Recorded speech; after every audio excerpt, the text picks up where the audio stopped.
இல்ல, நான் கேக்குறேன், இது இந்தியா டீமா இல்ல ஏதோ ஒரு சின்ன டீமாடா? என்னடா இப்படி ஆடுனுக்கிறீங்க?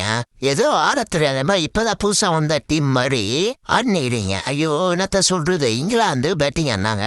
அட்லர் 36, சால்ட் பார்த்தீங்கன்னா கொஞ்சம் ஸ்லோவா அடி, அதுக்கப்புறம் அடி ஆரம்பிச்சான் 70. சாம்கன் ஒரு 41 அடிச்சான். அதை பார்த்தீங்கன்னா 201 அடிச்சிட்டானுங்க. எனக்கே அப்போ கொஞ்சம் டவுட் ஆச்சு, என்னடா 201 அடிச்சிட்டானுங்களே, இந்த டீம் வச்சு எப்படா அடிக்கிறது? ஏன்னா 3 மேட்ச் தோத்து போயிட்டானுங்க அப்படின்ற மாதிரி இருந்துச்சு. இதுல போலிங்ல பிரின்ஸ் ஏதோ சூப்பரா போட்டான், 2 விக்கெட் எடுத்தான். அப்புறம் அத்திஷா 2 விக்கெட். சரி, இந்தியா பேட்டிங் ஆட 3 என்ன ஆச்சு, டைம் ஆச்சு, முழுசா உட்காந்து பார்க்க முடியாது, நாளைக்கு வர வரைக்கும் போலன்ற மாதிரி இருந்துச்சு. இப்ப அடுத்துட்டு காலைல எழுந்துச்சு பாப்போண்டா, இந்தியா வின் பண்ணிருக்கோம் இல்லைன்னா கொஞ்சமாவது அடிச்சிருப்பானது நம்பிக்கையோட உள்ள போனா, டேய் என்னடா பண்ணி வச்சிருக்கீங்க, அது நம்பரும் இந்தியா டீம்டா அப்படின்ற மாதிரி 76 ரன்னுக்கு ஆல் அவுட் ஆயிருக்கு. பார்த்தோன்னு எனக்கு ரொம்ப ஷாக் ஆயிடுச்சு. அந்த பாயிலா எப்படி இருந்த இந்தியா டீம், நான் கூட ஐபிஎல்ல இந்த ஸ்டேஷர் சூப்பரா கேப்டன்ஷிப் பண்றான்பா அப்படின்ற மாதிரி எனக்கு இருந்துச்சு.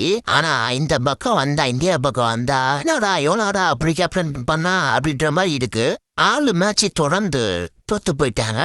நல்லா இது வெற்றியை காண்றது ரொம்ப கடினமா இருக்கு, சேஷம் இருக்கு. என்னால ஒன்றும் புரியல. இந்தியா ஸ்கோர் பத்தி சொல்லணும்னா ஒண்ணுமே கிடையாது. தூபை பார்த்தீங்கன்னா 10வது அறிக்கை விடுவா, 8வது அறிக்கை விட்டீங்க. இன்னும் கொஞ்சம் என்ன பண்றீங்க, ஹர்தீப் சிங் அறிக்கை விட்டு, அருண் சக்கரவர்த்தி அறிக்கை விட்டு, அதுக்கப்புறம் தூபை அறிக்கை விடுங்க, நல்லா இருக்கும்.